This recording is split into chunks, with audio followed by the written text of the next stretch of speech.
Hello guys, welcome to the fiction series. Today we are gonna see, what if Naruto got NarutoxMassHarem with Fem Kyuubi, Fem Haku and Fem Orochimaru. Part 1. If you want more awesome fan fiction like this, don't forget to hit that subscribe button, so without wasting any time let's get into the video. Wrath. Wrath has been seen as many things: an uncontrollable rage, a sin, and a feeling that many have lost themselves to, but that is not true. Wrath is a feeling that has been misunderstood. Wrath is something that is in everything. Many have been taught by elders to control their wrath and never let it out, but that is not always a good thing. Wrath is not something that unleashes itself for little things, it always requires a trigger. For some, that trigger may be seeing a loved one in danger, for others it may be protecting yourself to ensure your survival, but the rare few have a trigger that is activated by the mistreatment they receive from those around them. A young boy, very young, is going to be among the latter because of an event that he had no control over. And he is going to use his wrath to do something that the village he lives in has never done: protect the weak and the poor. This is where our story begins. Midnight. Thunk. Thunk. Thunk. The sound of wood being struck hard and repeatedly by something. One may assume that it was the same material, others would contradict and say that metal was being used, but those who were of the fighting world knew what that sound was. It was the sound of determination to be recognized, to never be seen as weak again, to achieve the power needed to reach one's goals and dreams. It was the sound of flesh and bone striking wood. If one focused enough they would be able to hear more than just flesh striking wood, they would hear bones break, sweat dripping, and the heavy panting that is proof of several hours worth of training. The flesh being stressed for such long periods of time that it has begun to peel away and reveal the flesh that lies underneath the dead skin. And yet they continue to strike, the wood that has been made smooth because of all the hours and strikes put in. The only other sounds would be the painful groans that also reveal great determination that covers most of the pain. Where were those sounds coming from? They were coming from a section that is known as the Forest of Death, that lies in the village known as Konohagakure, or the village hidden in the leaves. One may be surprised to find what was making those sounds. Normally, one would expect to find a trained fighter, a cold-blooded killer, or a merciless slaughter. However, the sounds were coming from none of those, instead they were coming from a young boy no older than the age of 10. The young boy had spiky sun-kissed hair with red streaks that was matted down with sweat and looked more red than yellow because of what looked like splotches of blood. The rest was tied in a ponytail that reaches to the middle of his back using a small black rope. The young boy had dazzling blue eyes that were filled with life and yet also depicted horror and tragedy along with abuse and neglect. Some unique features he has are the 3 whisker marks on each cheek and the slightly elongated fangs that peeked from underneath his lips. It was as if he had gained the traits of a feline. Or a fox. He had such a well-built body despite his age, having an 8-pack and muscles that not only showed strength but speed as well. His fists were wrapped in bandages all the way to the middle of his forearm. A thick stain of blood could be seen around the knuckle region and progressively growing with each strike upon the wood. The pair of black hakama pants were what covered his body from the waist down, and the right leg of the pants were torn from the end of the shin. Wrapped around his naked right leg were bandages that those two had splotches of blood. Laying on the ground nearby was a black hooded sleeveless jacket that had red marks traveling down the back and torso, and red fur lined the hood. He was unrelenting in his continued strikes upon the massive tree that lied in the forest, that had dents and cracks that revealed the power behind his strikes. His strikes seemed to hold no form, but were instead a mix of fighting styles from the old times, such as Muay Thai, Judo, Taekwondo, and Kyokushin karate, and many other forms of fighting, as well as the modern fighting style of the Goken. And yet, despite all of these fighting styles mixed together, he was able to incorporate these movesets to flow fluently like a stream of water. And could deal a great, if not deadly, amount of damage to an opponent. Left roundhouse kick, flying roundhouse kick, straight right left knee, strike left cross right knee, strike right elbow strike. Each strike incorporated with another move, and this move comes from a different fighting style. Each strike also dealt a considerable amount of damage to the trunk that was originally as thick as a grown Akimichi's arm when using their Bubenbaiken no Jutsu, but now the tree looked to be straining against its own weight due to now being half as thick from all of the strikes that have been done to it. The boy could feel it. He felt as his bones were broken down and then healing back together, his flesh tearing itself apart and then stitching back together, and his wounds opening and closing back. No ordinary human should be able to do this, even an average ninja would be unable to heal this fast, unless there was someone who was regenerating those wounds for them. Each strike brought pain and progress into his body. However, no matter what agony his body felt, no matter how many times his muscles pleaded for him to stop, he just kept on going like it was all that mattered and would go against what he stood for. He had been doing this for so long that it was as if the pain had been numbed from being registered in his brain. He had learned to endure the pain, both physically and emotionally, anyways. It was even before he had begun his training a few years past. Those memories were the fuel that fed his undying desire to get stronger and no longer be seen as weak ever again. Flashback. Whapak. The horrendous sound of flesh meeting wood in a gruesome display echoed throughout the alleyway. A sudden bone-chilling scream of an anguish-induced child followed next. It was heartbreaking to hear, but not to those who were of the cold heart. The sound continued in a horrendous unorthodox pattern, and the cries seemed to greeten with each contact. Please no more. The whimpering was so heartbreaking to hear. It was the whimpering of a child that had gone through the inferno and back. Ha! Chortled the brutal man holding the punishing stick. No more. Brats like you deserve this kind of beating. With another strike, the child cried out again in pain. Besides, a demon like you doesn't deserve pity. Go back to the hell from where you crawled from and leave the Yondai Maze family alone. The noise of cries and whips echoed throughout the night, seeming to even reach the distant moon, as if begging for it to help. But not even the great ambassador of the night could provide him aid. He was left alone in the cruel pits of torment by a drunk villager. The man didn't even deserve to be called a villager. He was a sadist. Later that night, he was limping home, bleeding, with tears falling from his eyes. He could never understand why the villagers were so mean to him when he had done nothing wrong. He finally made it home, and like usual the lights were off, meaning his family was already asleep and hadn't even bothered wondering where he was. As he closed the door, however, a lamp was turned on in the living room, showing his father's neutral face staring at him with disappointment. Do you have any idea what time it is? His father asked him with a tone of subtle anger. No, he whispered, his throat feeling raw from all of the previous screams of agony. It is the middle of the night, which means your mother and sister are sleeping. His father told him with a slightly raised tone to show his anger. Which means it is too late for you to even bother coming back to this house. His father said. What would you do if your entering the house woke up your sister and prevented her from having the energy tomorrow for training? I don't know. He whimpered. Exactly. You don't know anything. Unlike your sister, you are nothing compared to her. She is the child of prophecy. She is destined to bring about peace to this world, but she cannot do that if her idiot weakling of a brother wakes her up and prevents her from training. His father began yelling at him with rage, mentally applauding himself for activating the silencing seals in the living room beforehand. But I don't come back this late on purpose, Naruto whimpered from his father's anger. The villagers were. I don't care what the villagers do to you. His father interrupted. It doesn't matter what they do to you, you are not worth anything when compared to your sister. But he tried to say. Enough. His father shouted, enough with these excuses. I have had enough of them. But there he tried to say again. Silence. His father ordered, this will be the last night I let you come back to the house this late. From now on, if you are ever out this late again, you will need to find somewhere else to spend the night, for I will be locking the doors after a certain time. His father said, now go to your room and think about your actions. He stayed silent as he obeyed his father and headed to his room. Upon entering, he could see that as usual his room was barren save for a bed and dresser that held his clothes.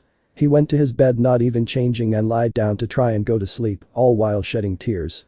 Within those tearful eyes, however, lied the fire of hate that began to burn up from each painful strike that went into him and each reminder that his family didn't care for him. These people, they were going to pay. They were going to pay for harming the innocent and poor. They were going to pay for forgetting about him. He swore it with a life, and hate boiled and raged within him. Flashback end. The mere thought about the past and his so-called family sent his blood boiling. His fists landed harder and his rage boiled hotter. The tree he was striking on was beginning to cave deeper and had been marred with more of his blood. Then, with a mighty shout, he slammed his fist into the caved region of the tree and it burst into splinters like a balloon. The tree was barely standing upright with the hollowed section he had created through enhancing his fist with chakra. Deadly chakra. Unlike most chakra, his was wild, untamed, ravenous, and vile. Whatever it struck, it was shown no mercy. Whatever got in its way, whether for pride, arrogance, or foolishness, it was beaten to point of near death. The tree was used for not only training, but for equipment in which the blonde had learned to craft through wit and gathered knowledge. That was the reason why it, and soon like its predecessors, it will be beaten to a pulp. Whack. With one last solid kick, the tree was cut down. Thud. Followed by a large thud. Thud. And another thud, albeit softer than the last. The blonde looked at the sky with willpower and determination that contradicted his afflicted features. No matter how much the pain, he always healed up, thanks to the very reason why he was hated. The Kyuubi no Yoko, in which resided in him. Being a Jinchuriki had its benefits just as it had its flaws. He took advantage of this and trained until every bone broke or every muscle tore. Much like a green spandex wearing Jounin and his soon-to-be Genin. Random training ground in Konoha. A certain green spandex wearing youth shouting Jounin sneezed. It seems as though there is a fellow martial artist that is training just as hard as me. What a youthful spirit. Shouted said spandex wearing Jounin. And I just died a little writing that sentence. Twitching eyebrow can be seen. Random bedroom in a random house in Konoha. A certain future spandex wearing youth shouting duplicate sneezed in her sleep. Back to the forest. He was going to show them all the reason why they should never have tested and forgotten Uzumaki Naruto. Time skip. When Naruto woke up, he was unsurprised to see the sky as dazzling as it was when the sun shone down onto the earth and down on him. Every bit of his body ached, but he was used to the pain and in pushing no rocketing himself beyond his limits. This time, however, he couldn't move a muscle.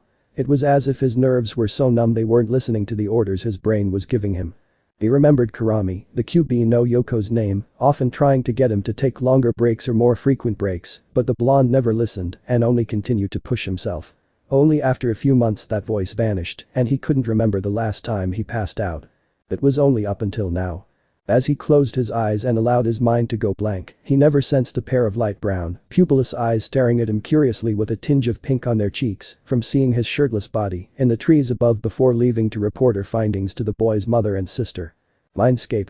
When he opened his eyes once again, the visage of his mindscape was revealed. The mindscape reflected the mental capability and emotional aspect of the person, and what Naruto saw was a beautiful array of mountains that stood tall across an everlasting sea of trees and the wide reaches of plains that ended at the sandy shores of a beach. The mountain he stood on was akin to the Rocky Mountains, tall, fresh, and yet it had greenery sprouting all along the mountain like spring with the snowy patches of winter. He remembered such beauty hidden behind his mind, he expected it to bloom brightly just like his strength. You always push yourself too far like the idiot you are, huh? The melodic voice made Naruto spin around and immediately rose his arms to defend himself from a powerful roundhouse kick to his right temple. The force was powerful enough to make him skid back a couple yards before he could stop himself. When he brought his arms down, he looked and narrowed his eyes. It was a girl about his age. Unlike Naruto's toned and masculine body, the girl had a petite frame with slim abs and a soft, light skin tone. Her face was shaped softly and flawlessly like a glass figurine, possessing soft lips and beautiful crimson eyes to follow. Her hair was as red as the color blood, cut short with an out-of-bed look with a strand sticking out and framing their face and in between their eyes, in which these locks and bangs barely touched the nose. She wore a pair of red kung fu pants with tattered ends similar to Naruto's and a red sleeveless kipao-style blouse with black trimmings and fastenings. Two things that stood out the most: firstly, girl had fox ears on the top of her head, and secondly, she had 9 ferocious orange to black tails whiplashing behind her. Kurami, Naruto said in a low voice with his eyes sharper than the finest sword in all the elemental nations. Naruto had a question readied, but Kurami answered it before he could ask. All actions have their consequences, Naruto-kun. Said Kurami softly, betraying the deadly look in her eyes. You ignored my advice and lost control of yourself and pushed your mind and body to its limit. What that caused was the weakening of the seal, and lo and behold. I'm here. As a matter of fact, I should thank you for doing what you've done. If it weren't for you pushing yourself so far from your limit, I wouldn't have tasted freedom for so many years. The personified Biju smiled, revealing her small fangs jutting from the underside of her lips. Now then, let me show you my gratitude. Zoom. Naruto's eyes widened up before he sidestepped just in the nick of time before Kurami could connect a palm strike with his torso. Kurami, despite normally being such a huge Biju, knew how to fight using martial arts. If it was anyone else, Kurami would have already killed them with that single palm strike by how fast and strong it was courtesy to her Biju status. The red-streaked blonde got into a stance of the left foot forward, right foot back, body turned slightly to the right, with his left arm in front of him ready to strike and his right arm kept close to his body while being bent vertical from the elbow down. You want to get strong, right Naruto-kun? Smiled Kurami before going into a stance that was just like Naruto's stance. Well then, let me help you with that. The battle had begun, with Kurami and Naruto looking like they were both on even ends. However, Naruto was clearly being worn down by Kurami, who didn't even look tired. In fact, she was smiling both in amusement and interest as Naruto countered and dodged her blows. It was as expected from her host: powerful, daring, calculative, handsome. Naruto was much better than being the buffoon of a host he was before. As much as Kurami desired to be free again, staying with Naruto might not be as bad, she thought. Naruto backflipped to dodge Kurami's sweeping kick. Once he landed, he aimed for a roundhouse kick to the head which Kurami caught immediately. Naruto, with his reactions being sharper than ever, used his other leg to perform a backflip kick aimed for Kurami's chin. The personified Biju let go of Naruto's and avoided the kick by flawlessly leaning back. When Naruto landed, they exchanged blows once again, with each blow wearing out a fighter. As time passed however, that fighter wasn't Kurami. Naruto, despite his bones creaking, shot out with an elbow strike, only for it to be sidestepped before he received a palm strike to his abdomen. The blow was so strong that it forced air out of the red-streaked blonde's mouth and made him hunch forward. Quickly, the personified Kyuubi no Yoko took Naruto down by placing her right leg behind her host's leg and pulling her own leg back while also pushing forward using his forehead. Down went Naruto with a loud thud. Kurami pinned him down by straddling his lap while using her tails to hold down Naruto's wrists and ankles. The red-streaked blonde realized that he was pinned and wouldn't be able to move unless his captor wishes it. In the past, it had been man to win against the Bijuu, but now it had been the Bijuu who had won against man. This is what happens when you push yourself too far, Naruto-kun whispered Kurami with her head down and eyes being shadowed by her hair. A frown on her face replaced the smile that light her face earlier as she struck Naruto's bleeding cheek.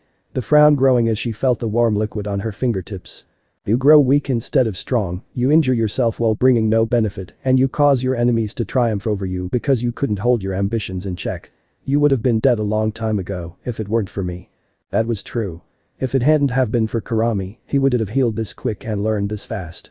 If it weren't for Kurami, his entire body would have been paralyzed a long time ago, with only his eyes and mouth being capable of movement. If it weren't for Kurami, he would have suffered for many days and nights. And finally, if it weren't for Kurami, he wouldn't have gotten this far in strength and training. You owe me, we both know that. Whispered the Kyuubi no Yoko as she made Naruto sit up using her tails. Naruto said nothing as he looked down, his eyes clenched shut with his teeth gritting in frustration, pain, and self-disappointment. His hands were being held behind his back by Kurami's soft tails, with her tails gently swaying back forth behind her back. Naruto was not going to be a fool and attempt to struggle, for who knows what Kurami might do.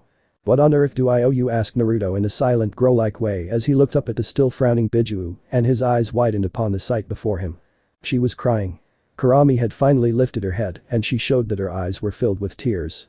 Tears of sadness but not for herself, he realized, but for him. I want you to take better care of yourself, Naruto-kun. Whispered Kurami as she began to let the tears fall.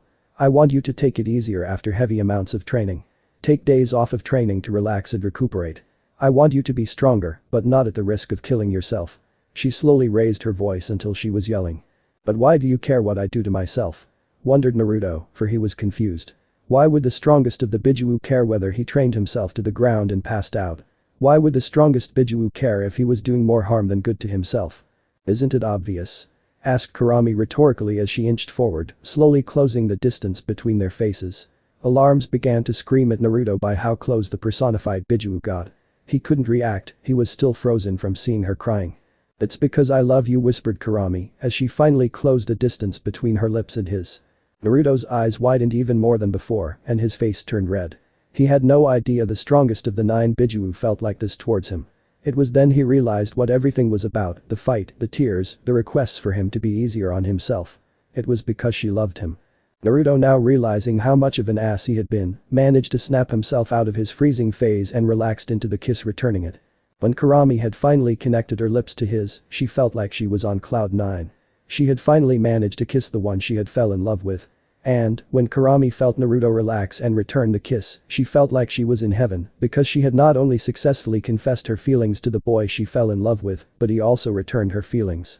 Kurami then released his arms when she felt him return the kiss and she then felt him cup her cheek with his left hand and held her waist with his right. They continued for what felt like hours, but it actually been 2 minutes before the need for air became too much. They released a kiss and stared at each other's flushed faces while leaning their forehead on the other's, panting for air, all while smiling at each other. So Naruto asked after a brief silence, what does this make us? He awkwardly asked after the brief silence. Kurami giggled at the question, well, most people would consider themselves a couple after something like this. She said.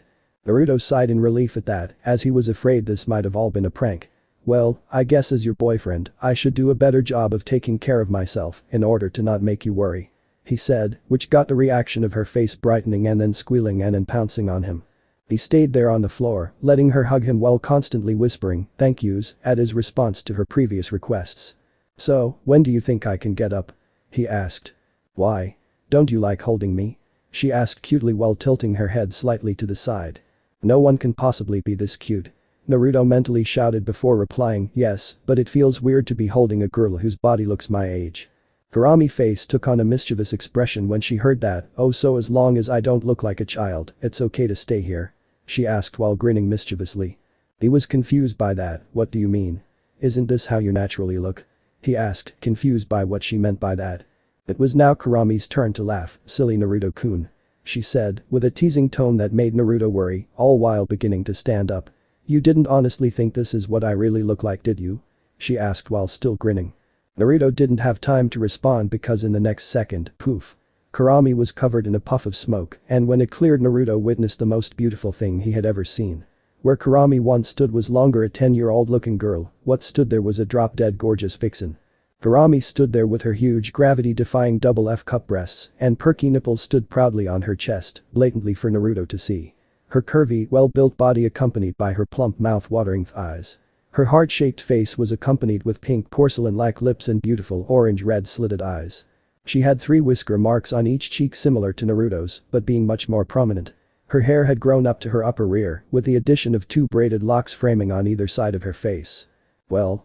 Is this better, Naruto-kun?" she asked while leaning forward with her arms crossed underneath her bust, making them look bigger than they already were. Naruto went red-faced, wide-eyed and felt his throat dry at the sight while clamping his left hand over his face to stave off the nosebleed that threatened to break through.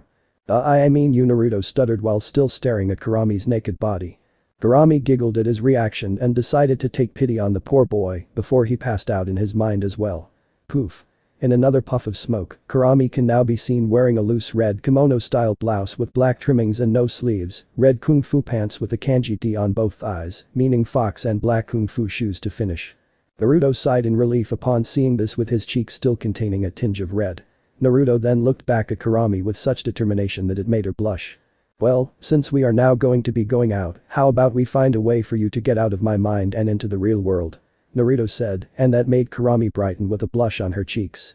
"Actually, Naruto-kun, I have a method to get out of here," Kurami said, in a tone that, had Naruto caught, would make him extremely nervous and blush while walking towards him. "Really? That's great. What do you?" Naruto began to say before he stopped and yelped in shock and surprise when Kurami came up to him and bit his neck. Suddenly, Naruto started to black out, and the last thing he felt was heat rushing through his neck before vanishing from his mindscape. Forest of Death. When Naruto woke up, the first thing he realized was that he felt very heavy for some reason. And not from the soreness of his body. He looked down and there, lying on his torso, was Kurami. She was holding on to him like a lifeline that would disappear if she let go. He probably would have let her hold on to him a while longer if he didn't have things to do today. "Kurami," he began, "can you let me up?" Kurami, for her part, snuggled closer and held him even tighter, which began to cause a sense of discomfort for him. "Let me," requested Kurami as she used one of her tails to gently grab hold of one of his arms and guide it to her head. Silently chuckling, Naruto moved his arm so that he was now petting Kurami in between where her ears were. Kurami began to sigh and moan in pleasure at having Naruto pet her. It almost felt as good as kissing him almost. Which reminds her. "Kiss me." Upon this request, he paused in her petting and looked down at her with a raised eyebrow and a slight smirk. She felt this and looked back at him with a big smile on her face, with an expectant look in her eyes. Seeing this look, he chuckled again, then cupped her chin using between his thumb and index finger, tilted her up, and softly kissed her on the lips. Which she was more than happy to return. After their kiss, she let him get up while also getting up herself. Once the red-streaked blonde got up, he began to pop and crack his bones. The way they crunched was immensely satisfying as it briefly and quickly took away all of the stress from the previous day's workout. When Naruto cracked his neck to the side, he remembered when Kurami bit him on his neck. He instinctively touched his neck and found the bite mark. When he found the mark, he instinctively began to rub it, which got a chuckle out of Kurami. "Kurami," Naruto began. Kurami answered, showing he had her attention. "Why exactly did you bite me?" Naruto asked. "To get out of the seal, silly." Kurami answered with a childlike innocence that seemed to add to her sex appeal. "I know that, but if what's simply pushing your chakra through, then you could have simply held onto me and done it like that," Naruto said, still confused on the need for the bite. "Oh." Kurami exclaimed in understanding of what he was asking. "Well, that's easy. I marked you as my mate," she replied again with childlike innocence. Naruto whirled around in surprise. "Mate?" Naruto exclaimed. "Well, yeah. Foxes don't having boyfriends and girlfriends. We have mates," Kurami explained, giggling at his surprised wide-eyed expression. "Doesn't that basically mean we're married now?" Naruto asked, now beginning to calm down. "Yup. exclaimed Kurami, but we're not officially married until you mark me too. Kurami further explained, while turning around and walking as if conducting a lecture. Naruto raised an eyebrow and smirked at this information, really? Naruto asked, beginning to come up behind Kurami without her knowledge. Yup. And that is done by you biting my neck as well. But don't worry, I don't expect you to do that right no Kurami continued explaining until she turned around and bite. Naruto surprised her by biting her neck as well, by using his elongated fangs that he got by channeling chakra into them. Oh. Kurami moaned in surprise and pleasure at the feeling of Naruto biting her neck. Once Naruto let go, he grinned at her with his signature fox grin. Well. Naruto exclaimed, looks like we are now officially married. Kurami could only blush at this, so shocked by the turn of events. While Naruto looked around for his jacket that was somewhere in the area, Kurami was having some thoughts about this turn of events. Ooh. And then he just grinned like it was something simple and easy. I want him. I want him bad. And with mating season coming soon, I'll most likely drain him dry unless I get some relief before mating season. As Kurami thought the last part she turned to look at Naruto, who had finally found his jacket and currently dusting it off. He better give me some relief even if we don't go all the way, or else I'll jump him and have my way with him. While this was happening, neither Naruto nor Kurami had any knowledge of a creature watching the two. This creature looked like a spider, but not just any old spider. This spider looked to be made of gold while looking mechanical instead of organic. It had 8 blue eyes that looked on in curiosity. Its body seemed to have a flowing wind design. It seemed to be looking at both Kurami and Naruto, but if one paid attention, they would see it as solely staring at Naruto. Interesting. It spoke while still staring at Naruto and recognizing the energy that he seemed to give of, could it be? Meanwhile at the Uzumaki household. While Naruto was going through his ordeal with Kurami in the Forest of Death, the owner of the light brown pupilless eyes was currently making her way through the grounds of the Uzumaki compound in a hurry in order to report her findings to her teacher. Eventually, she found her teacher in the backyard of the main house training her daughter in the way of the sword. There stood Kushina Uzumaki, mother to Naruto and Naruko Uzumaki, ex-Jinchuriki of the Kyuubi no Yoko, and ex-wife of Minato Namikaze, the Yondaime Hokage. She had fair skin, violet eyes, and the common red hair of the Uzumaki clan. She had a feminine build with curves in the right places. This is evident by her thin waist, wide birthing hips, and her F-cup breasts. Her red hair, normally, reached down to her ankles with shoulder-length strands framing her face, all held with a black clip. Currently, however, she had her hair tied in a high ponytail using black-colored rope, similar to Naruto, with the shoulder-length strands of hair still there. She was currently wearing black shinobi sandals, black form-fitting pants, with her ninja pouches on her left thigh and behind her right hip. She had on the standard Konoha Jounin flak jacket, while underneath, she had a black short-sleeved shirt that was over a black mesh shirt. On her right arm were the 2 headbands for Konoha and Uzushi Agakure that she normally wears. All of this shows that she's back on active duty of being a Konoha ninja. Currently, Kushina was training Naruto in her homeland sword style, the whirlpool style, and was having great success. Naruto took to the sword just like her mother, and Kushina couldn't be any prouder. But then, while she was taking pride in her daughter, she remembered that she still did not know where her son was ever since she left Minato and the Namikaze estate. Flashback. The very same night that Naruto was told he will be locked out from now on, his mother, Kushina, had heard him come in and went to go see why he had come back so late. But then she heard her husband Minato talking and yelling at Naruto, and she was distraught at what she heard. She has always thought that family comes before anything, and when she met Minato, she had thought she found someone who she could be happy with and have a family with. But when she heard all of what was said, she quickly and quietly went back to bed and pretended to be asleep when her husband came into the room. She heard grumbling and disdain about how Naruto was a weakling and would never amount to his younger sister Naruko, who was a couple minutes younger than Naruto.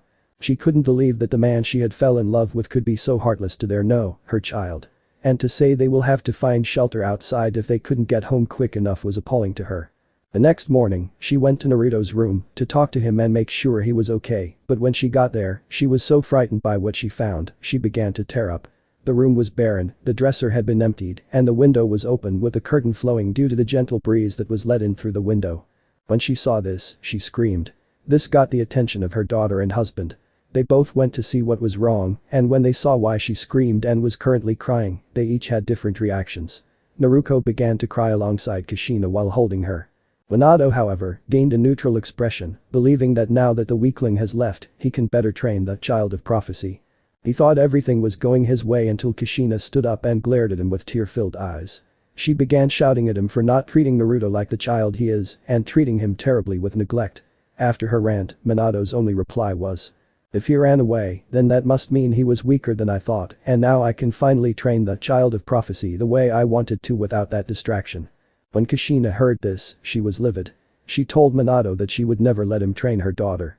And when he tried to argue that she couldn't do that because she was his wife and Naruto is his daughter as well, Kushina had finally had it. She let Minato know that she had heard all that he had told Naruto the previous night and that she was disgusted in who he had become and that she would be leaving him with Naruto to the Uzumaki compound where they will live and, when they find Naruto, they will welcome him with open arms, whether he is weaker than Naruto or not. Minato was frozen stiff in shock.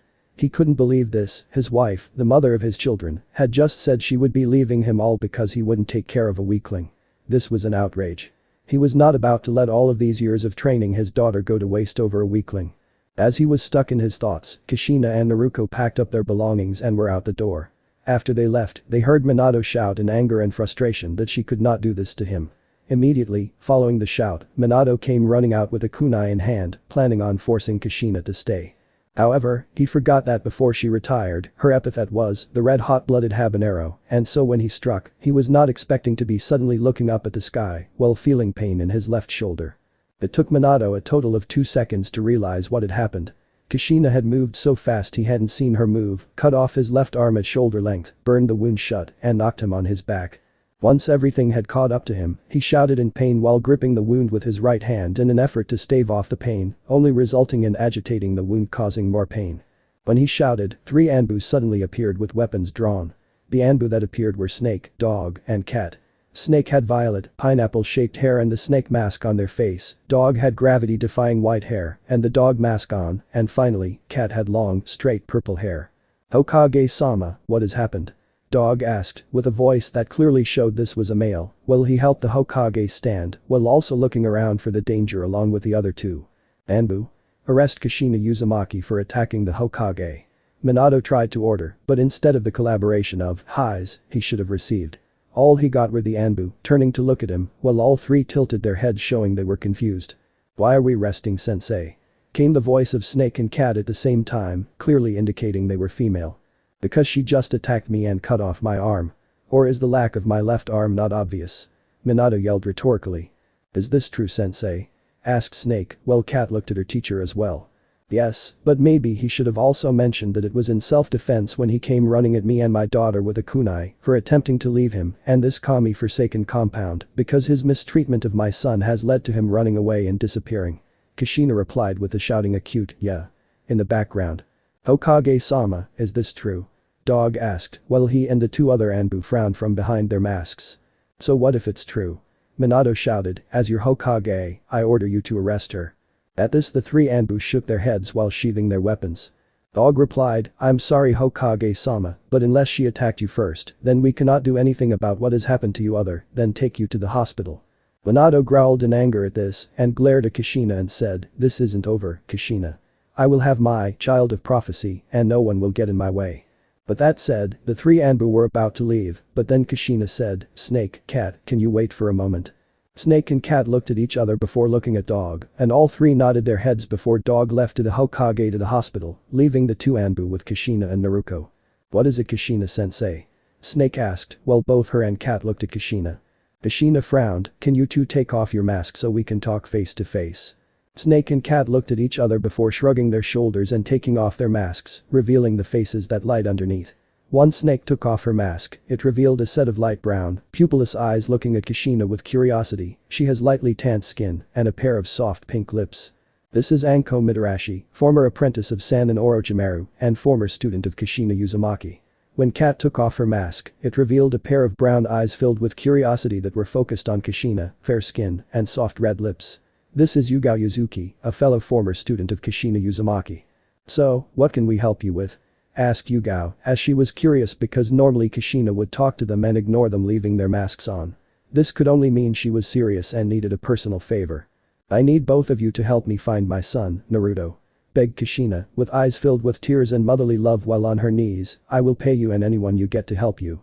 Just please help me find my son." Anko and Yugao were surprised. They, in all the time they knew Kushina, had never seen her on her knees or crying for that matter. And the tone that she was speaking to them with was so heart-wrenching that they felt they were about to begin tearing up. They both moved to Kushina and held her, comforting her, with Naruto coming over to help comfort her mother as well.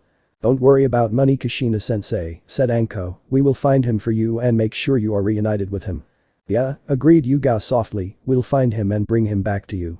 "No," exclaimed Kushina, surprising the two Kunoichi, "no. I don't want you to bring him back. I have faith that we will meet again in the future and that he will come home." Kushina explained upon seeing the accusing looks from the three other females there, "What I want you to do is report to me what you found, like where he is, how he looks, and what he was doing when you found him," continued Kushina. Anko and Yuga both nodded in understanding before Anko looked nervous about something which was not missed by Kushina. "Is something wrong?" Kushina asked, worry evident in her voice. Anko now had the attention of all three other females. Kushina had a look of worry along with Yuga, and Naruto just looked curious. "What if," started Anko, "when we find him, he's dead?" After Anko asked this question, there was a brief silence. During the silence, the tension in the air seemed to rise as Kushina's eyes were shadowed. Yuga looked between Anko and Kushina nervously, and Naruto looked to be on the verge of tears when she heard this question. This continued for a minute before Kushina sighed and looked straight at Anko. "He won't be," came the simple reply from Kushina. "Well," started Anko, "how can you be so sure?"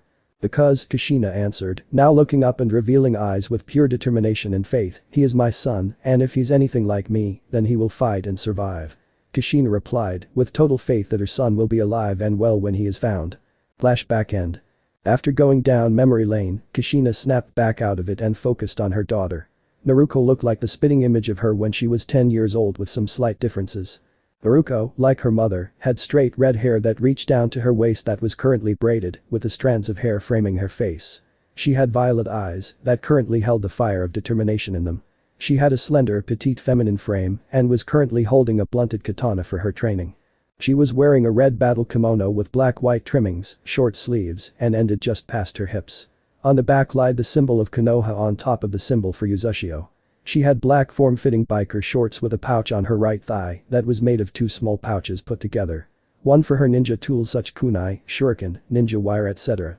And the other was for medical supplies. And finally she was wearing a pair of black shinobi sandals. Currently, Naruto was training her heart out, unable to wait for the day she would be able to stand by her brother. She knew what happened that night because just like her mother, Naruto had been awake the night Naruto came home and she hated her father for what he said. She had been planning on talking with Naruto the next morning in order to get him to go with her so that they could talk to their father together so Naruto could receive training and be treated better. However, before she could even talk to him, she found out that he had ran away. She was heartbroken that her brother would leave like that, but that was also the day that she swore to herself that the next time she sees him, she will welcome him with open arms. Naruto and Kushina were broken from their musings when they felt a presence join them in the backyard. They turned to look at the person and were surprised to see a panting Anko, looking ecstatic despite being out of breath. Anko hadn't changed much over the years. At least personality-wise. She had retired from Anbu and is now a Takubetsu jounin. She now wears a fitted mesh bodysuit that covers from her neck to her thighs, but does nothing to hide her double E-cup breasts, a tan trench coat with a purple seam, a dark orange miniskirt that emphasizes her wide hips and bubble ass, dark blue belt, and pale gray shin guards. Along with her forehead protector, she has a snake fang necklace. All in all, she is now one hell of a looker. Once Anko regained herself, she looked at the mother-daughter duo with a smile and said 3 words that gave them more hope these past 3 years than anything before. "I found him." When they both heard that, they looked just as ecstatic as Anko. Kushina immediately flared her chakra in a specific pattern, and before her were all the people that had agreed to help her look for her son. Gathered around were her former students, Kuranaiki, Hana Inyazuka, and Yuga Yuzuki. As well as her fellow mothers, Tsume Inyazuka, Makoto Uchiha, and Hitomi Hikita. Kuranai is a fair-skinned woman with a curvy build. She has long, black untamed hair reaching her upper back and currently has a regular Konoha forehead protector around her forehead. She is wearing a red mesh blouse that only has the right sleeve visible and resembles bandages with rose thorn patterns on them. This however does nothing to hide her E-cup breasts and emphasizes the fact that she has a bubble butt. She also has bandages wrapped around her hands and is wearing regular black shinobi sandals. She has purple eyeshadow and red lipstick that bring attention to her lips. However, her most unique feature would be her eyes. They are a pair of ruby-colored eyes that have an extra ring in them. Next is Hana Inyazuka. Like her mother, she has the Inyazuka fang tattoos on her cheeks and standing next to her are the 3 Himeru brothers. Hana however does not have the natural wild look most Inuzuka have. She has long brown hair that is in a ponytail with 2 locks framing her face. She has soft brown eyes and soft lips that have a light pink shade of lipstick. She is currently wearing a form-fitting version of the Konoha flak jacket with no pockets and emphasizes her F-cup breasts, with it being unzipped just a little bit to reveal some cleavage. She has a brace on her left forearm and wears bracelets on her right arm. On her upper right arm is a tattoo that resembles a flower with bandages wrapped just beneath it. She wears a pair of gray, form-fitting shorts that are cut just above the knee and adds attention to her thick thighs and blue shinobi sandals. Yugao hasn't really changed much over the years. She still has her long, straight purple hair, soft, red lips and brown eyes. She wears the standard Hanbu uniform that hugs her cup breasts and her big ass. Then came Tsume Inuzuka. She has the standard Inuzuka wild look of wild hair, slit pupils and slightly enlarged fangs. She has long, spiky, untamed brown hair, the standard Inuzuka fang tattoos on her cheeks with additional marks over her eyes.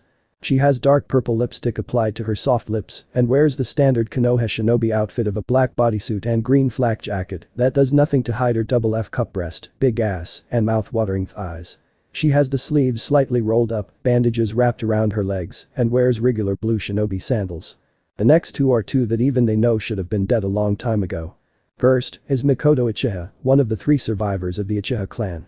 She has long, straight black hair with bangs hanging on either side of her face to roughly frame her cheeks, soft lips, and black eyes. She is currently wearing a dark purple blouse that hugs her F-cup breasts, a red plump skirt that hugs her childbirthing hips, a light yellow apron, and a pair of black sandals. She is one of 3 survivors along with her 2 twins. Finally is Hitomi Haika, the ex-wife of the Haika clan head. She possesses fair skin, soft lips, long, dark purple hair that flows slightly past her waist and side bangs, framing her face down to her shoulders, and she has the standard eyes that define her as a Haika. She is wearing a purple, long-sleeved kimono that hugs her G-cup bust with Zori sandals on her feet. These two, for the past year, have been wondering how they are alive along with their friends and family. Hitomi was registered to having an incurable disease that should have killed her last year, and Makoto was about to get cut down during the Uchiha massacre, but both somehow survived. Hitomi, the day after she was told she was going to die, suddenly woke up feeling better than ever. As for Makoto, during the Uchiha massacre, where her eldest son, Itachi Uchiha slaughtered their entire clan, she was about to be struck down, when suddenly she found herself in the training grounds of her clan's compound. Both were confused about the sequence of events, but had thanked their lucky stars that they could continue raising their children. What happened? Is everything alright? Came the rapid release of questions from Makoto. Yes, everything is alright. In fact, everything is better than alright, replied Kushina. This received confused looks. So, why did you call us? Came Tsume's question to the situation. The others agreed with Tsume's question as they were just as confused until Kushina looked at Anko with an expectant look. Anko found him. Came the simple response. Upon hearing this, all the women focused on Anko, who was looking like she was ready to burst out with excitement. Really? The women exclaimed. Anko nodded her head with a big smile on her lips and said, yeah, I found him. Came her response before she remembered how she found the target of their searches and blushed. Something that was not missed by anyone. Anko, how is Naruto? Kushina questioned, eyes narrowed with suspicion. Well, came the nervous reply, with Anko scratching the back of her head, he is doing fine if that is what you're asking. In fact, according to the fallen tree that lied on the ground nearby this morning, I would say he did some seriously heavy amounts of training last. For several hours by the looks of it. Upon hearing he was alright, all of the women sighed in relief that he was doing alright. However, their interests were piqued upon hearing that Naruto had been training. He was training? Tsume asked with very clear interest. Anko nodded her head and replied, yup. From what I saw, he was using a tree and had completely cut it down. Hitomi was the next to reply, cutting down a tree during training isn't that hard to do. What weapon did he use? However, the answer she got was something that none of them were expecting, especially not Kushina and Naruto. He didn't use a weapon from what I saw, and this wasn't just any old tree. What kind of tree was it? Asked Kurenai, now curious about the boys' training method along with Tsume, Kushina, and the rest of the women there. Anko's answer surprised them all and filled Kushina with pride. It was one of the oldest, thickest, hardest trees in the Forest of Death. Upon hearing this, all of the women were amazed because those trees could even handle the blast from an explosive note and keep standing with only a minor chip of bark as damage. While they were all amazed by this feat, Hana then remembered something. Hey Anko. Anko and the rest looked at Hana, wondering what she was thinking. Yeah. Why were you blushing when you remembered that you found him? Silence. Complete silence. Then, all of a sudden all attention was focused on the currently bright red Anko. "Well?" Hana asked. "CEO mumbled Anko. "What?" Yugao asked, now curious on what could cause Anko. Of all people to blush. "BCHD no SHTN mumbled Anko again. "What?" Kurenai asked, now feeling very curious along with the rest on why Anko. Of all people would blush. "Because he didn't have a shirt on," shouted Anko. "So, you're blushing because a 10-year-old was shirtless?" Tsume asked, questioning whether the Takubetsu jounin should be around kids. "Trust me when I say he looked like no 10-year-old any of us have seen." Anko replied, now earning everyone's interest again. "What do you mean? What did he look like?" Came the innocent question of Naruko. She was curious on what her older brother looked like. "He looked like a god." Anko answered, "He was easily over 5 feet, with an 8-pack that looked like they could crush stone, and muscles that could provide power, but weren't bulging to take away speed. He was wearing black hakama pants that had been torn on the right leg to show his leg up to just before his knee. And he had bandages around his leg from what I could see, as well as both arms up to the middle of his forearms, and they were covered in blood showing that he was having a serious training session. And his hair was blonde with red streaks that at the time looked more red due to what I believe was splotches of blood and had grew out to where he now ties his hair in a ponytail that reaches his lower back, all tied with a black rope like yours Kushina, with fierce blue eyes and 3 whisker marks on each cheek and slightly elongated fangs. And laying nearby, he had a black, sleeveless hooded jacket that had red marks trailing down the torso and back, with crimson-colored fur lining the hood." Anko described. As Anko was describing what Naruto looked like, each woman began imagining how he looked and all began blushing at the sight.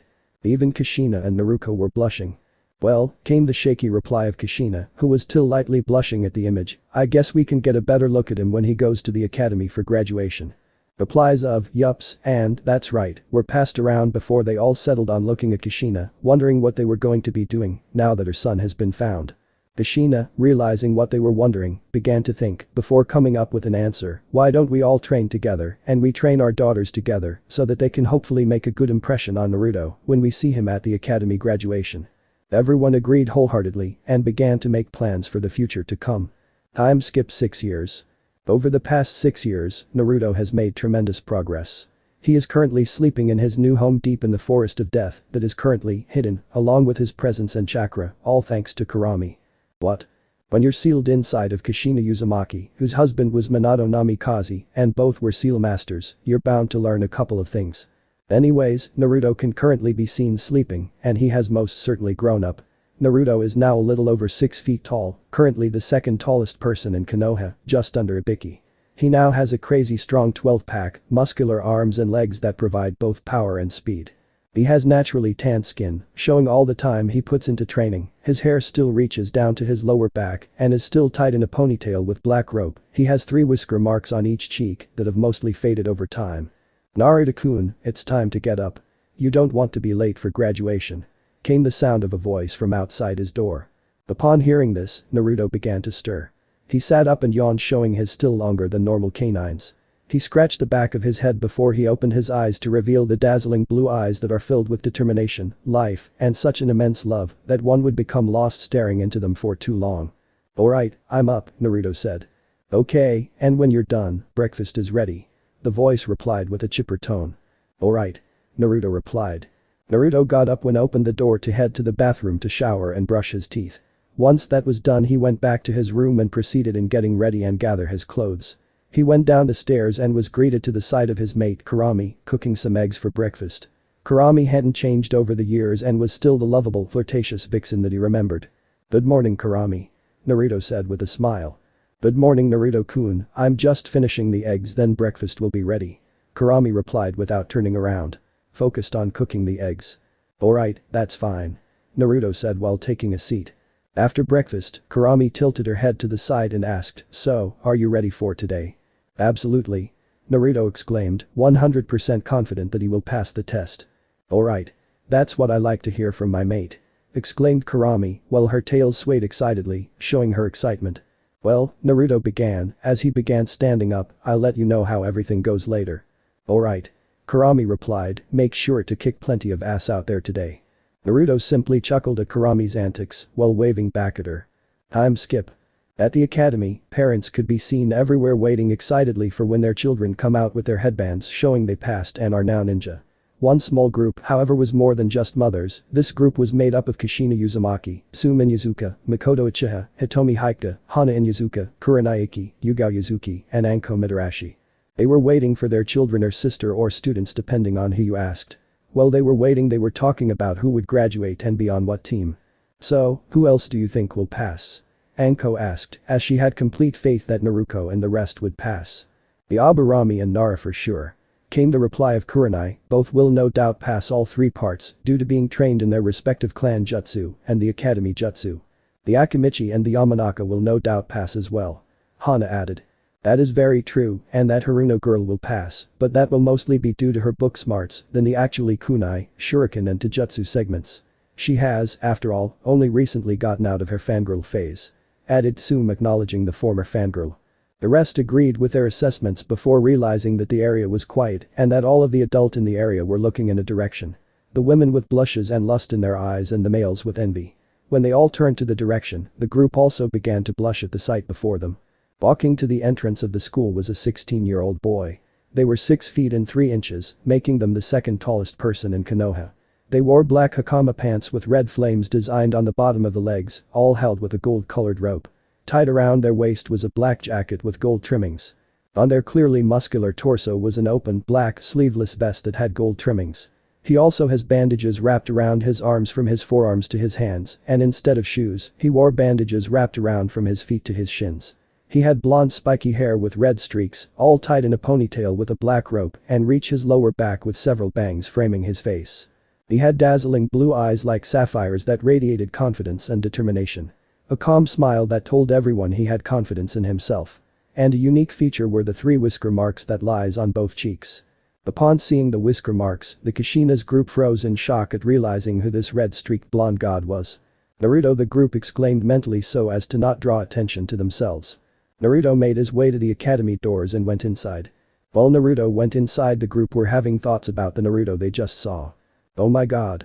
My baby boy has gotten so big and handsome," thought Kushina with pride and a blush, surprised at her son's growth, "and he looks so strong too. How much of my son's life have I missed?" Kushina thought, feeling sad at the last part. "Oh my. That was Naruto, damn. He doesn't look anything like when I saw him when he was younger or in the forest," thought Anko, surprised by how much Naruto changed from when she would rescue him from the villagers and when she saw him in the forest 6 years ago. "I wonder how big he down there," Anko thought pervertedly with a blush. "Geez. What did that kid eat for breakfast for all these years? Rocks," mentally exclaimed Tsume, and that was Naruto, damn. And that feeling when he passed by felt like that of grade A alpha material. Tsume thought with a blush when she focused on when he passed by. "Wait, what's that feeling?" Tsume began thinking as she looked down and realized she was wet. "What the hell? I'm wet by him just passing by and he wasn't even doing anything," realized Tsume with her blush getting darker once she saw she had a darker spot by her nether regions. "Wait. How's Hana?" Tsume thought worriedly before looking at her daughter and saw the state she was in. Currently, Hana had a massive blush on her face and had fallen to her knees, quivering at the feeling of such a strong alpha passing by, while still staring at the academy doors with dazed eyes. "Holy!" exclaimed Tsume in surprise at realizing that her daughter had just entered pseudo heat by Naruto just passing by. "I have to take her home so she can get a hold of herself or else she may just jump his bones when we all go talk to him," Tsume planned before looking down at herself again and thinking, "Me too actually." While Tsume was planning on handling her daughter and herself, Hana was going through her own issues. Alpha must mate with alpha, Hana thought robotically. "Wait. What am I thinking? I can't just mate him. Even though he has such big muscles and such perfect abs and that strong alpha aura," Hana thought before realizing she was getting deeper into her lust. Hana looked over at her mother who looked at her and nodded before they quickly body flickered, with their Ninken partners following close behind, home to get control of themselves. "That was Naruto how?" Kurenai mentally exclaimed, "He looks nothing like what Anko described all those years ago." Kurenai was in complete disbelief at the Naruto that she just witnessed. She had been thinking that he wouldn't have changed much, but she was wrong. He's so tall. And those arms. They look strong enough to break rocks. Kurenai exclaimed in her head before suddenly, "I want to eat off those abs." Her thoughts took a turn to the gutter and she began blushing brightly at the memory of his abs. "I want him," thought a brightly blushing Makoto, "I want him bad. I want him to hold me in those arms. I want him to rub my body with those big hands." Continued a still brightly blushing Makoto, "I wonder if down there is big too." Hitomi's mind was completely blank as she was blushing up a storm, except for one thought, big. For you see, Hitomi used her Byakugan when Naruto was walking by and got glimpse of his so-called little friend. Only thing was, it wasn't so little. And come on. We all know that they would use it to check out people through their clothes. I want to rub those abs, thought Yugao. I want to rub them, lick them, and eat off of them. Yeah. Their mind's gone. Inside classroom. The classroom was filled with some light but excited chatter. All the students were grouped together with their friends talking to each other. But, one group had the attention of everyone else. This group was made up of all the clan heirs save for one people. Within this group, however, were 5 people who were known as the next generation of Ice Queens. Those people are known as Naruto Uzumaki, Yakumo Kurama, Hinata Hyuga, Satsuki Uchiha, and Kira Inuzuka. These 5 were inseparable ever since they were kids and all began training together. Naruto had changed over the years. She still had her straight long red hair, only currently it wasn't in a ponytail and instead was held in a braid over her shoulder. She had soft pink lips, violet eyes that held strength and kindness in them. She was wearing a bigger, sleeveless version of her old battle kimono, only now it hugged her now D-cup breasts. She wore black form-fitting pants with her dual pouch still on her right thigh and had black shinobi sandals. She earned the title of Red-Headed Ice Queen because of her beauty and always turning down dates. The new addition to her outfit was the katana that currently were tied to her hip. It was approximately 30 inches in length, with the blade portion being approximately 23.5 inches long. The guard on the sword was bronze and in the shape of a dragon. The sheath had a dragon design as well. It has a red-colored sheath with a gold dragon. The grip is white with the actual wrapping around the handle being red. Hanging from the pommel tied with a string was a metal flower charm. However, it was not always like this and had in fact been just a small orb of metal until it was in Naruto's hands. That was when it changed into the sword it is now. That had always been a strange occurrence for Naruto and her mother. The sword had just one day arrived on their door and with a note that read, for the daughter to reforge the connection to the lost son. Until Naruto had actually grabbed the sword and it changed, they had been stumped on what the note meant. But now, they definitely knew who the lost son was and they would reconnect with him. They even planned that if he didn't have a teacher, they would teach him in order to spend time with him. As the class was talking about random things since most of it was civilians, the shinobi clan group were talking about the distinct possibility of a certain red-streaked blonde making an appearance. So what do you guys think? Asked Choji Akimichi. Choji has a rot unbuild and swirl markings on his cheek similar to the rest of his clan. He currently has a red suit with plates armor on his torso, arms and upper legs, while having the kanji for food on the front, while also wearing stud earrings in his ears. I doubt that loser will be here if he is even still alive. Came the arrogant voice of Sasuke Uchiha, older twin brother of Satsuki Uchiha. Sasuke has black hair with a blue tiny shaped like a duck's butt and black eyes. He is wearing dark blue pants, over which hangs a blue cloth that covers him from his stomach to his knees, which he secures with a gray open black shinobi sandals. Covering his torso is a gray zippered, high-collar, short-sleeved shirt with blue wrist warmers. Shut up Sasuke. Came the reply from his twin sister, Satsuki Uchiha. Satsuki looks almost exactly like her brother with some differences. She has the same color hair and eyes but her hair is styled in a ponytail with some hair sticking out in the front and she has soft pink lips. She was wearing a black battle kimono similar to Naruto's but was black with white trimmings instead. She has black anbu pants on and black shinobi sandals. All of which do nothing to hide her impressive D-cup breasts or shapely rear. Like Naruto, she also has a sword. It is a black shakudo with no guard. No one here wants to listen to you go on your little power trip, continued Satsuki, and besides, Naruto and her mom still believe he is alive, so if there is a chance, don't crush people's hope with your superiority complex. Sasuke glared at Satsuki. It is not a complex when you know that some nobody who ran away from their clan and was weak when they did is probably still weak. Growled Sasuke arrogantly. Whatever floats your boat, Satsuki said, while rolling her. Before she then focused on her friend Hinata who looked like she was holding out on something. What's got you looking so nervous, Hinata? Don't you think we'll pass and that Naruto will show up? Satsuki questioned, which quickly got all attention on her. Hinata Hyuga is the clan heiress for the Hyuga clan. She has dark blue hair cut in a Harem style reaching her lower back and shoulder length strands framing her face. She has the traditional wide eyes of the Hyuga clan with a lavender tinted to them. She wears a loose-fitting, lavender and cream-headed jacket with lavender cuffs over mesh armor that shows her well-developed G-cup breasts. She also wears navy blue pants and black low-heeled sandals. Hinata, upon noticing all attention was on her from her group, blushed red. Well, I know Naruto is alive because he helped me out a few years ago and I saw him leave the village, then come back again during the past 6 years. Hinata said, thinking about the time they were kids and he protected her from the bullies, whilst only slightly stuttering. What? The group exclaimed somewhat quietly so as to not draw attention to themselves and leave the other conversations alone. What do you mean he left the village and came back? Asked Kira Inuzuka and Ino Yamanaka at the same time. Kira Inuzuka was the clan heiress of the Inuzuka clan, only because her sister didn't want to. She has the traditional wild Inuzuka look with wild hair and slit pupils, and the traditional fang tattoos on each cheek. She has thick brown hair that goes down to her upper rear, and large canines that jut out slightly from underneath her lips. She wears a zipped-up hooded, sleeveless tan coat with dark brown fur lining the hood that hugs her D-cup breasts. Black fingerless gloves that have dark brown fur also lining the wrist. Black shinobi sandals, and black form-fitting short shorts with her ninja pouch behind her waist under her coat, and sitting next to her is her Ninken partner Akamaru, who is a big white furred dog. For image of Kiba, look up Naruto Kiba Genderbend and look for the image that has a green background with white hearts and says Kiba in a red heart and Shino in a green heart, and that is the version I am using. Ino Yamanaka is the clan heiress of the Yamanaka clan. She has fair skin, light blue-green eyes, and platinum blonde hair that she wears in a ponytail that goes down to her waist and has bangs that cover the right half of her face with a red clip.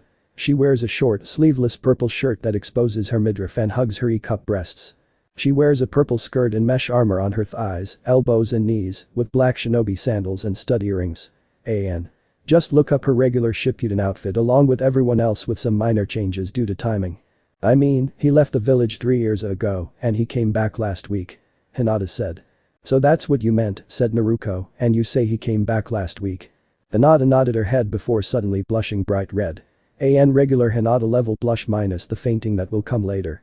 Why are you blushing, Hinata? Asked Sakura. Sakura Haruno is the daughter of a civilian councilman, however, she, along with her mother, don't share her father's views on Naruto and her family. Sakura has fair skin, short pink hair held with a white ribbon, and emerald green eyes. She wears a red sleeveless red top with white seam that hugs against her E-cup bust. Black gloves, grey elbow protectors, low heel, knee-high boots, and black shorts that hug her impressive as underneath a short grey apron skirt. Well, stuttered Hinata, when I saw him coming back to the village, he was wrapped in bandages but he looked so tall and muscular. Hinata stuttered all while looking like her head was about to burst from all of the blood being pumped to it. Seriously? Yakumo asked incredulously, I mean I know it's been years since you saw him, and most of us don't know him except for old pictures, but I don't think he could change that much. Said Yakumo. Before anyone could reply, Iruka Yamino walked in, and everyone quieted down. Well, it's nice to see I don't have to say anything to get you brats to shut up anymore. Iruka said while having a teasing smile which made everyone lightly blush in embarrassment. Now, before we begin, I want to introduce a student who has been away for the past several years training and has come back today. Everyone began wondering and whispering with their neighbor on who this mysterious person was until Iruka raised his hand and everyone stopped and paid attention. Now, I know you're all curious about who this person is, so I will just let him in now, alright?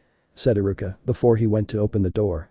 Once the door was opened, they all saw who it was, and the girls began blushing and drooling with hearts in their eyes, while the guys all glared with jealousy about the red-streaked blonde that just walked in. He went to the front of the class and said with a calm smile, hello, everyone. My name is Naruto Uzumaki, and I am going to be graduating with all of you. Before anyone could react, Naruto was tackled into a hug by a certain redhead. It's you. It's really you. Cried Naruto all while still hugging her older brother who now towered over her and the rest of the class. This scene of the red-headed ice queen hugging and crying over a stranger shocked everyone and caused all the guys to get even more jealous at the fact that she was displaying affection to person. Naruto for his part was surprised at this reaction before he suddenly looked confused. He started awkwardly, who are you? He asked curious of who this redhead was and awkwardly because of the sudden display of affection. Naruto eeped before she hurriedly let go while blushing. This caused further shock at the redhead blushing and making such a cute sound. Naruto calmed herself and stood up straight while looking him in the eyes with a smile and said, it's me, Naruto. Your little sister. Naruto looked confused for a brief second, which made Naruto sad, before realization struck his features and he got a big grinning smile on his face, one that made Naruto slightly worry, before giving her a big hug, lifting her off the ground. All while shouting, little tomato. This further shocked everyone because of two things. First, he called her tomato, which no one can do without being sent to the hospital. And second, all Naruto did was blush before she began to lightly beat on his head, with her cheeks puffed while shouting, Moo, I've told you before to not call me that. All Naruto did was laugh while putting her down, so now she could only beat his chest because of the height difference. Which she now realized feels very firm and her face was now the same color as her hair. Everyone was slack-jawed at the interaction between the two siblings, all except for the group of clan heirs and heiresses and civilian councilwoman daughter. They looked on with smiles for their friend except for two people, but both for different reasons. Shino Aburami was being his normal, expressionless self, like all Aburami, which is why he isn't smiling, but he is happy for his friend. Shino is like all Aburami and show no emotion. He has bushy brown hair, narrow eyes, and is the second tallest of his class, now that Naruto has arrived.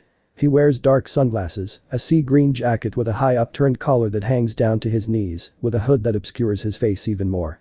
And he has a satchel on his back. Sasuke, however, was instead sneering at Naruto for taking the attention of the girl who he believed belonged to him too, because she could give him strong children for the future. The guys of the group were slightly envious of his build. All of the girls, however, were blushing heavily and slightly drooling.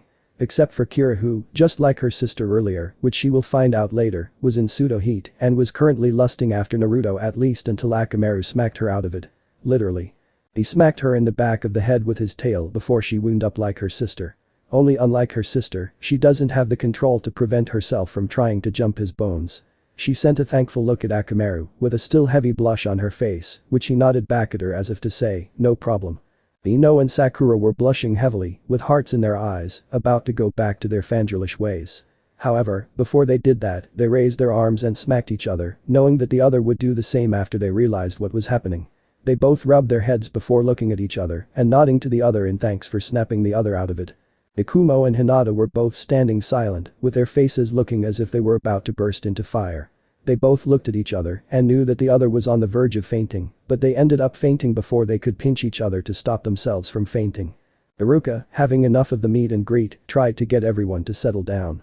Alright everyone, please settle down so we can begin. His calm voice was overruled by everyone still talking about Naruto, how hot he is, fangirls, or what his workout is to get that kind of body so they can get ladies as well, hopeless guys. I said settle down. The legendary Big Head no Jutsu was infamous for being able to quiet down even the noisiest of students. It worked its magic as the entire classroom had anticlimactically went silent much to Iruka's pleasure. He looked over at Naruto who was still standing and didn't even look fazed by the Big Head no Jutsu, which surprised him. Alright Naruto, now can you please take a seat over there, Iruka said while pointing at the empty seat in between Ino and Naruto. Once you've done that we can begin the written test. Naruto calmly nodded his head before walking over to the seat and sat down. He looked over at Naruto and gave her an encouraging smile that said, good luck, while nodding his head before doing the same to Ino. Both of whom began to blush brightly, while all of the other girls in the class looked on with jealousy. Once Naruto was seated and everyone was quiet, Iruka passed out the papers with his assistant Mizuki, who had been glaring at Naruto ever since he walked into the classroom. So, you've returned demon, thought Mizuki with disgust and malice. Now I can put my plan into action using you as the scapegoat and get the power I was promised from Orochimaru-sama for bringing him the forbidden scroll. Once the test was passed out, the students were told they have half an hour to complete the test. Naruto was the first to complete the test in 5 minutes and relaxed in his seat while waiting for the time to pass. Once everyone was done, Iruka and Mizuki collected the tests and headed outside for the last 3 parts of the exam. Once they made it outside, the adults, who were waiting for the students to come outside, all began silently watching the students while mentally cheering for their respective children or student and hoping that that demon will fail. Alright, said Iruka, the next part is shuriken and kunai throwing. To pass you need a total of 11 points minimum. Each shuriken and kunai that hits the target is a point and there is a way to get extra points, but I'll let you figure that part out.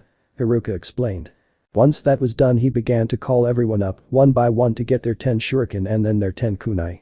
Once that was done, they all began to throw the shuriken and kunai at the targets and Iruka recorded their scores. Shino Aburami.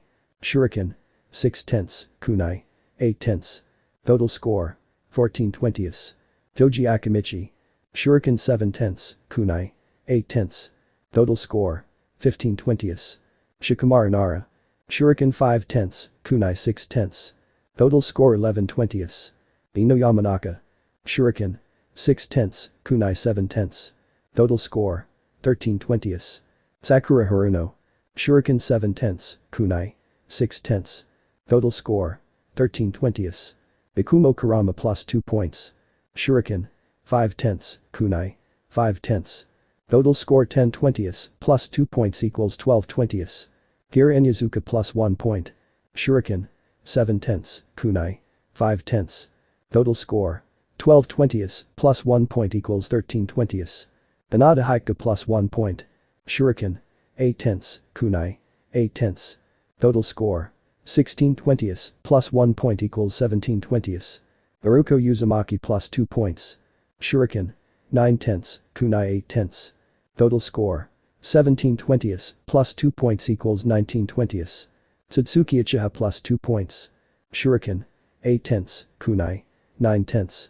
Total score. 17 20ths, plus 2 points equals 19 20ths. Sasuke Uchiha plus 2 points. Shuriken. 9 tenths, kunai. 10 tenths. Total score. 19 20ths, plus 2 points equals 21 20ths. When Sasuke was told his score, he looked right at Naruto with a condescending look and said, HMPH, beat that loser. Naruto calmly waited with his arms crossed and only glanced at Sasuke before looking at the targets again. This was something that pissed off Sasuke because he was trying to see if could rile up Naruto in order to make him mess up, but instead, his attempts were brushed off, as if they were nothing. Alright, Naruto Uzumaki, it's your turn. Iruka called, making Naruto calmly walk over before taking the shuriken and kunai from Mizuki. Naruto got into a stance ready to throw them. Before he threw them however, he noticed they were blunted. Iruka-sensei, these are blunted. Calmly stated Naruto, which surprised Iruka before he walked over and inspected them. Finding that Naruto was right and that they were blunted, which would make it impossible to stick to the target. Sorry about that Naruto. Apologized Iruka, give me those and I will lend you some of mine. Iruka offered. However, he and everyone watching was surprised when Naruto shook head and said, no, it's fine. I just wanted to let you know. Alright, then if that's all, you can take your turn. Iruka said. Everyone watched as Naruto took his stance again. Naruto stood with his left foot forward, right foot back and knees bent. He had his right arm back with his hand bent in and his left arm curved in front of him. In his right hand were all of the shuriken and in his left hand were 9 of the kunai and the last was in his mouth. Everyone watched as Naruto suddenly flung his left arm back and right arm forward while at the same time throwing the shuriken. Even after he let the shuriken go, he didn't stop moving as he began to flip and jump all in place, all while still spinning. Everyone watched as he continued to let the kunai fly and then he backflipped and let the last kunai go flying. Once he landed, everyone looked at the training dummies and saw that not all of the shuriken and kunai struck the targets but were buried halfway deep in the dummies.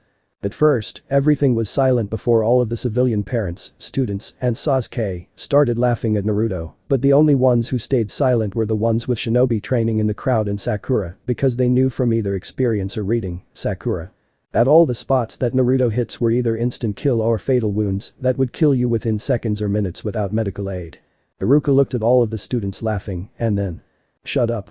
Iruka shouted, using the big head no jutsu, as he was getting fed up with these civilians laughing when they didn't even hear the score. After everyone stopped laughing and paid attention to Iruka, who still looked pissed that everyone was laughing when he hadn't even said the score yet. Iruka finally calmed down and looked at Naruto with a calm yet proud smile. Well Naruto, began Iruka, I have to say that was by far the most amazing display of agility I have seen in a while. Thank you. Said Naruto while nodding his head.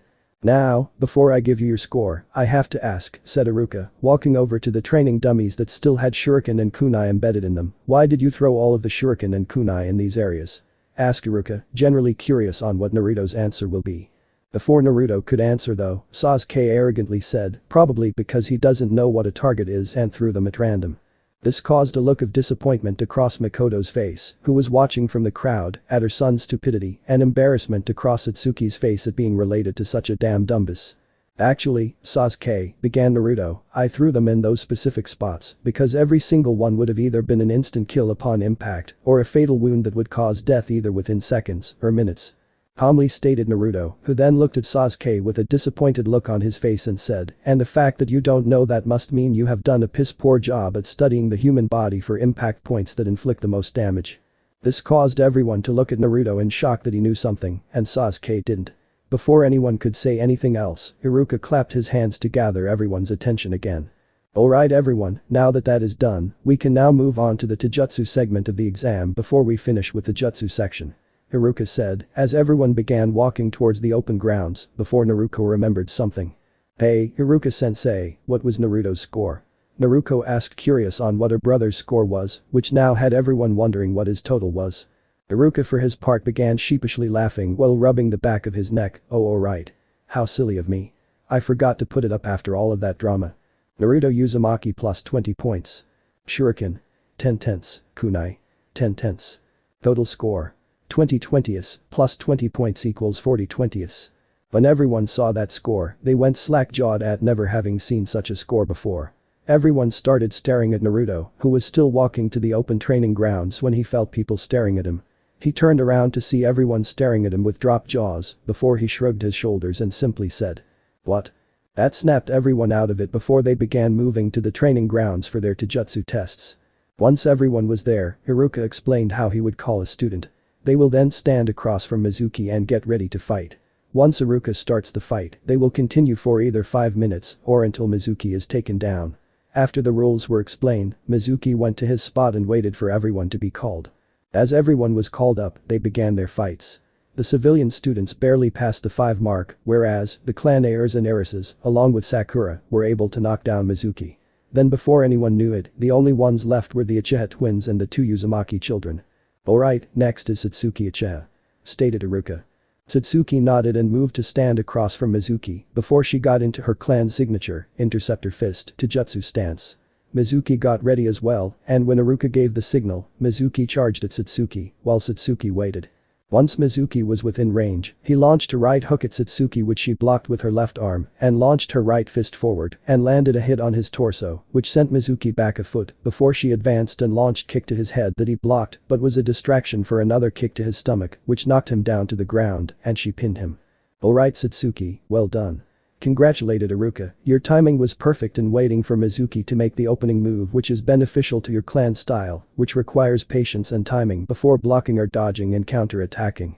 Iruka explained, which Satsuki listened to closely and then bowed while saying, "Thank you," and then she walked back over to the other students and sat down next to Naruto before sending her a look that said, "Beat that."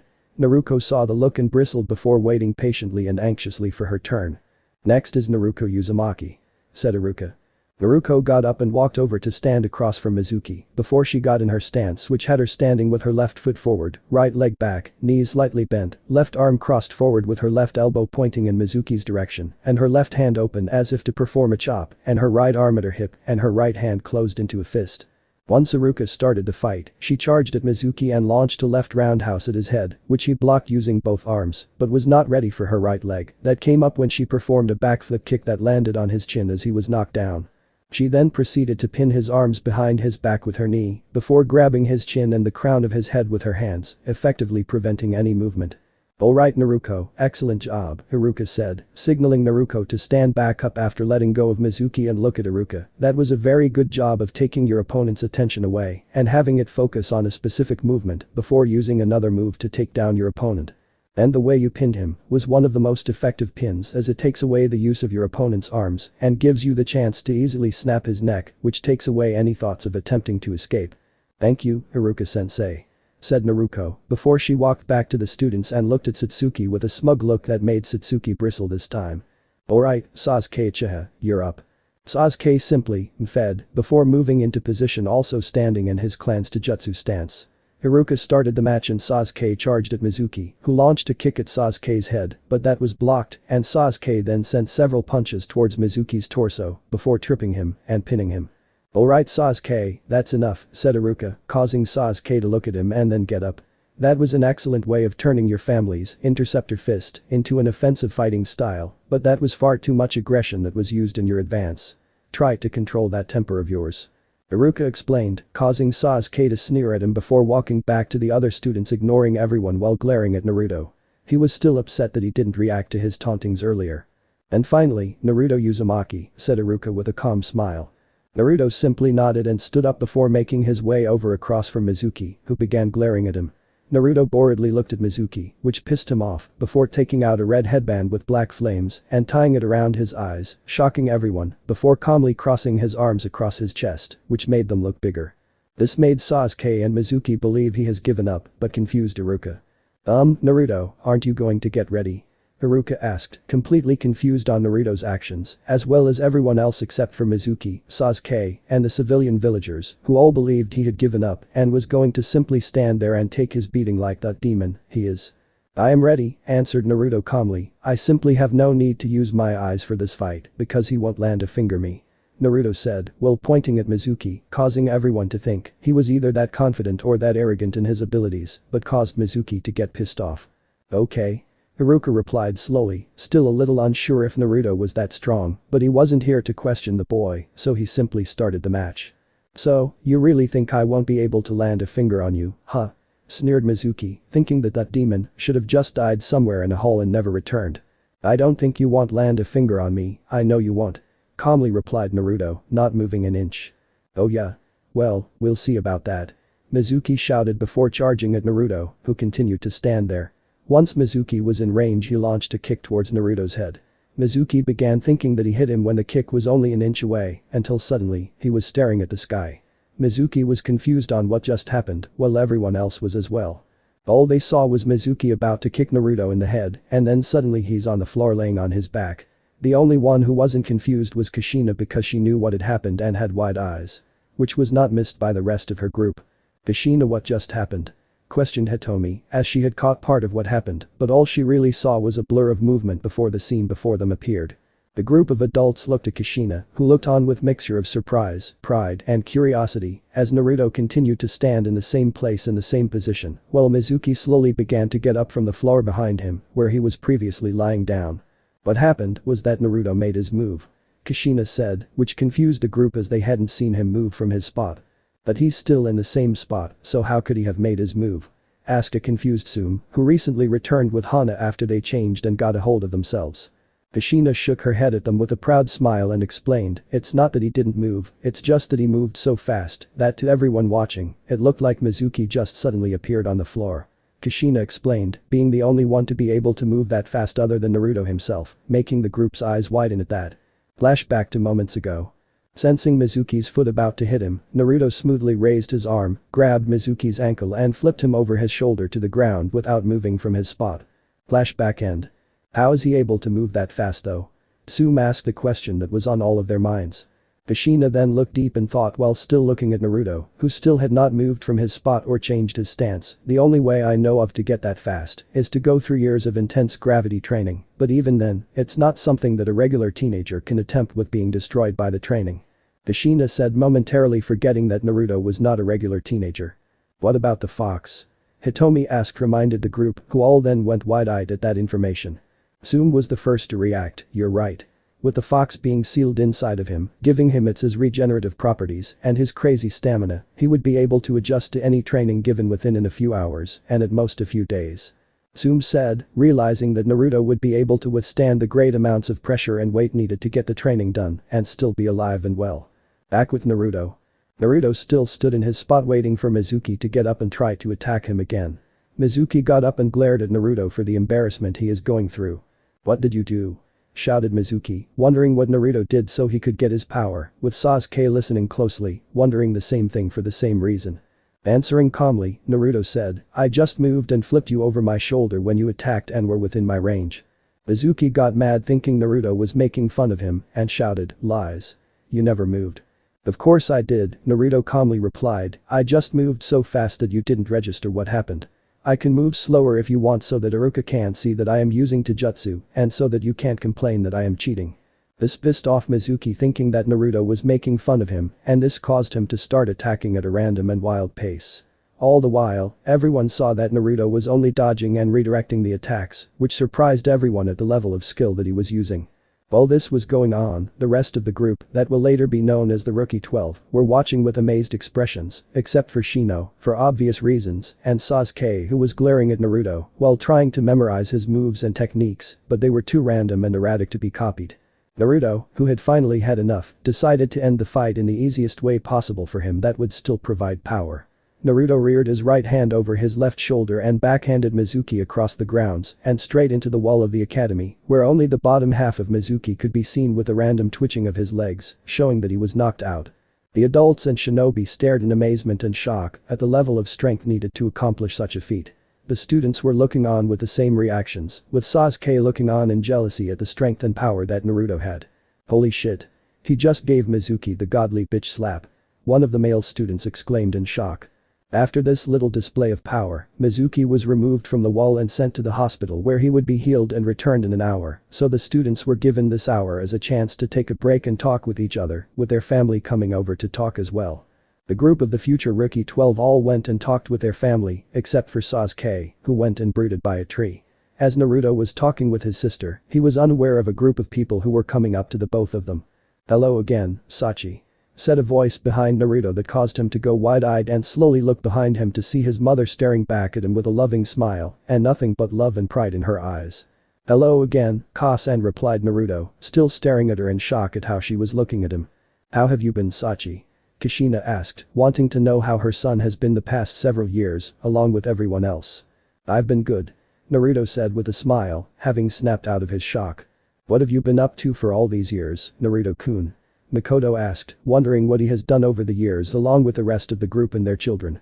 "Well, I've just been training and living in the Forest of Death, where I got a bunch of pets, and I actually came back to the village on 2 occasions," Naruto said, making everyone look at him, wondering when he did and why. "When did you come back, Naruto-kun?" asked Zoom, which got Naruto to smirk at her, which made all of them to blush at how handsome he looked before he looked at Makoto and Hitomi. "Well, haven't you ever wondered how Aunt Makoto is a survivor or how Hitomi survived her illness?" Naruto asked, which got everyone to look at him in surprise. "Wait," said Makoto and Hitomi, "you're the reason why we're still alive." "Yeah," Naruto started to explain, "I was in the village, planning on getting some minor revenge on the Yondaime by spraying itching powder in his office through the vents, when I heard him along with those old advisors summon Itachi. I was curious about what was going on, so I decided to sit still and listen in on what was going on. As I was listening, I heard them ask Itachi how the issue with the Uchiha clan was going. When he said that the issue had gotten worse, the advisors told him that since it didn't get better, to simply eliminate them." Makoto was horrified at what she heard, then Naruto continued his tale. "When I heard this, I was so shocked that they would even suggest something like this. Even Itachi looked shocked before he looked at the Yondaime, with a little hope in his eyes that he wouldn't go through with the order. But the Yondaime proved him wrong when he approved of the order instead. Itachi tried to bargain for the lives of the children and your life, Makoto, but the Yondaime said that only Sasuke and Satsuki would be allowed to live. I heard that and remembered the times that you helped me out with some food, so I got out of there as quickly as possible without making noise and rushed over to the Uchiha compound, but when I got there, everyone was already dead. I then sensed Itachi and you in the main house, so turned off my gravity seals that I had on at the time and rushed over just in time to save you, but because I couldn't control my speed at the time, I dropped you off at one of the training ground in your compound and then rushed back to the forest." Naruto finished, getting a surprised and grateful look from Makoto, who smiled at him, which he replied back to with a smile of his own. Once he had finished, everyone, other than Makoto, looked at him in shock before he then looked over at Hitomi and began the next tale. "The second time I came back to village, I had actually been traveling kinda close to the Haika compound when I overheard one of those pompous windbags your clan call elders talking about how you've been a threat to their ways and how after tonight the poison would take effect and make it seem like your heart had simply stopped in your sleep." Hitomi was shocked at hearing how the clan elders of her clan would try and plan this. "Hearing this, I snuck into your clan compound, into the elders' rooms, looking for what the poison was, when I found that it was a plant that makes your body grow weaker when continuously taken in small amounts over the years. I then went back to the forest and gathered all of the plants I knew that when taken by themselves did nothing, but when mixed together, they become an amazing medicine that can expel almost any abnormal effects within your body." Naruto finished his tale, getting amazed looks from everyone at his level of plant knowledge. "Hey Naruto?" asked Hana with Kira standing next to her. Naruto turned to her, showing she now had his attention, which caused the reaction of her and her sister, blushing at the calm look in his eyes that showed hidden strength. "Yes," Naruto said, while tilting his head to the side, which got the group to twitch and mentally shout, "Kawaii. How did you know what plants were poisonous and when mixed, create a strong medicine instead of a stronger poison?" Hana asked. Naruto then looked sheepish before saying, "Well, I knew they were poisonous because when I started living in the forest, I was looking for food and couldn't find any." This got the group to look at him with sadness for what he went through, with looks of guilt crossing over Naruto's and Kushina's faces for not doing more for him. Naruto saw these looks and felt bad because he knew his mom and sister weren't to blame for how Minato treated him. Naruto then felt worse realizing the effect what he was about to say next would have on them, so, I just began eating a group of random plants near me, which about a minute later, I fell to the ground seizing up until I passed out. I then woke up the next day alive and well, and figured that Kurami cured my body of the poison. Naruto continued, but before he could continue, Satsuki had caught something when he spoke and decided to ask the question on her mind. However, before she could, Iruka came back and asked all students to come back for the jutsu portion of the exam. Hearing this, the students went back to the field where they all began performing the academy jutsu. Finally, when it was Naruto's turn, he performed the Kawarimi and the Henge perfectly before surprising everyone when he performed the Shadow Clone Jutsu and made 3 solid clones instead of the regular clone, thus allowing him to pass as well. Later, the group of women and Naruto had gone to Kushina's house in order to celebrate for successfully becoming shinobi of the village, however before they all went in, they noticed that Naruto had stopped before the gate entrance. The whole group was wondering why he stopped when Kushina walked up to him and told him, "It's okay, Naruto. You can come in. You can come home." Hearing those words, the group then realized why he had stopped. He was afraid of being rejected again and didn't want to risk the chance that he could have a family again. As for Naruto, he began tearing up when he heard those words and then lunged forward and gave his mom a hug while saying, "I'm home, Ka-san." Kushina then smiled while also crying and said, "Welcome home, Sachi-kun." The group all began to have tears in their eyes as well, watching as Naruto had finally reconnected with his mother. Before they could all head in however, Naruto suddenly tensed and turned in the direction of the forest with a serious face. This was not missed by the rest as they were wondering why he was looking in that direction, when suddenly, Naruto began jumping in that direction.